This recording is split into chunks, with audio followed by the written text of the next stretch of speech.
நம்ம வீடியோல ஒருத்தர் கமெண்ட் பண்ணியிருந்தாரு, புல்லூத்துல இருந்து நாகதீர்த்தம் போற வழியில வரிசையா மரங்கள் எல்லாம் கூண்டுல சிக்கி இருக்கு ப்ரோ, வந்து அதை கட் பண்ணுங்க அப்படின்னு சொல்லியிருந்தாரு. மதுரையை சுத்தி உள்ள ஏரியால எனக்கு ரொம்ப பிடிச்ச ஒரு ஏரியானா இந்த ஏரியா தாங்க. தோரிமான்ல இருந்து சோழவந்தான் போற வழி ஏரியாவே ரொம்ப சூப்பரா இருக்குங்க. ரெண்டு பக்கமும் மரம், நடுவுல நிழல், போற வழியிலேயே ஆலமரம் விழுது. அப்படியே இந்த ரோட்டை எனக்கு ரொம்ப பிடிக்கும்னு சொல்லிட்டு ஒரு வீடியோ எல்லாம் போட்டிருந்தேன். பாக்குறதுக்கு ஒரு கொடைக்கானல்ல இருக்க மாதிரி இருக்கும். காரணம் என்னன்னு சொல்லி பாத்தீங்கன்னா ரொம்ப பசுமையாவும் ஓரளவுக்கு சுத்தமாவும் இருக்குங்க. மரங்கள்லாம் அடர்த்தியா இருக்கனாலதான் இந்த ஏரியா அப்படி இருக்கு.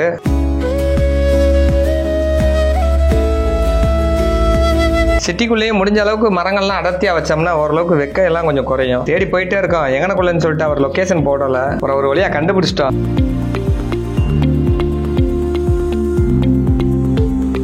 கண்டுபிடிச்சு போய் வெட்டலாம்னு சொல்லிட்டு ஆரம்பிக்கிறதுக்கு முன்னாடி அங்க உள்ள ஃபாரஸ்ட் டிபார்ட்மெண்ட்ல நம்மளுக்கு தெரிஞ்ச சார் ஒருத்தர் இருக்காரு. அவர்கிட்ட இன்ஃபார்ம் பண்ணியாச்சு. சார் யாரும் கேட்டாங்கன்னா நீங்க சொல்லிருங்க அப்படின்னு சொன்னா அவரும் நான் பாத்துக்கிறேன்ப்பா, நீங்க கட் பண்ணுங்கன்னு சொல்லிட்டாங்க. நல்ல விஷயம் தானே பண்றீங்க, பண்ணுங்க அப்படின்ட்டாங்க. கட் பண்ண ஆரம்பிச்சதாங்க தாமசம். ஒரு பையன் அங்க இருந்து பாத்துக்கிட்டே இருந்தாப்ல. ஒரு பாட்டியை கூட்டிட்டு ஓடி வந்துட்டாரு. என்னடா பண்றீங்க? பாட்டிமா வந்து ஒரே பிரச்சனை பண்ணிருச்சு. பாட்டி எங்களெல்லாம் பார்த்தா இரும்பு கலவாண்டை எடைக்கு போட்டு சாப்பிட்றவங்க மாதிரியா இருக்கு அப்படின்னு சொன்னேன். எங்கெல்லாம் பார்த்தா இரும்பு திருப்பி கலவாண்டு அது எடைக்கு போடுறவங்க மாதிரியா இருக்கு. அதுக்கப்புறம் தான் யோசிச்சு பார்த்தேன், நம்ம எல்லாம் பார்த்தா என்ன கவர்னருக்கு ஃப்ரெண்டு மாதிரியா இருக்கு, கொஞ்சம் பேச அடி வாங்கின மாதிரி தானே இருக்கு.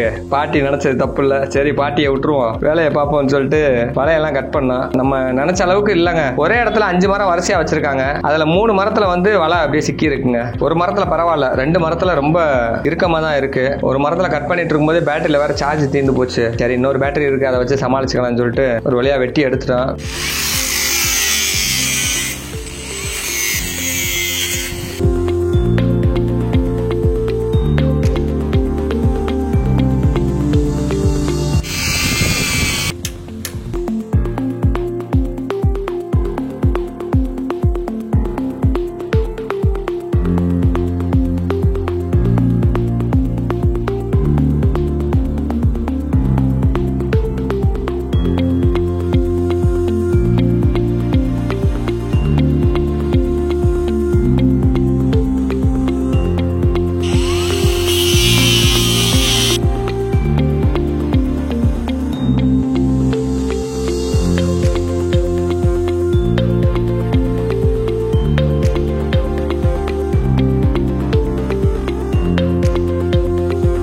வெட்டி எடுத்துட்டு பாட்டி வந்து சொல்லிட்டாங்க, கூண்டை வந்து இதுக்குள்ள தூக்கி போடுங்க, அந்த காம்பவுண்டுக்கு அங்கிட்டு தூக்கி போடுங்கன்னாங்க. பாட்டி அதெல்லாம் நாங்கள் பண்ண மாட்டோம், கூண்டை வேணா ஒரு ஓரத்தில் வச்சிடறோம், அது யாரு கூண்டுக்கு சொந்தக்காரங்களோ அவங்க எடுத்துக்கிட்டோம் அப்படின்னு சொல்லிட்டோம். ஏன்னா மரம்லாம் நாங்கள் தான் நட்டோம், கூண்டெல்லாம் எங்களுக்கு தான் சொந்தம்னு சொல்லி பாட்டி கேட்டுக்கு இருந்தாங்க. அது நம்மளுக்கு தெரியாது. கட் பண்ணிட்டு ஒரு ஓரத்தில் வச்சாச்சு. இதுக்கு அடுத்த மரம் கொஞ்சம் சீக்கிரமா முடிஞ்சிருச்சுங்க.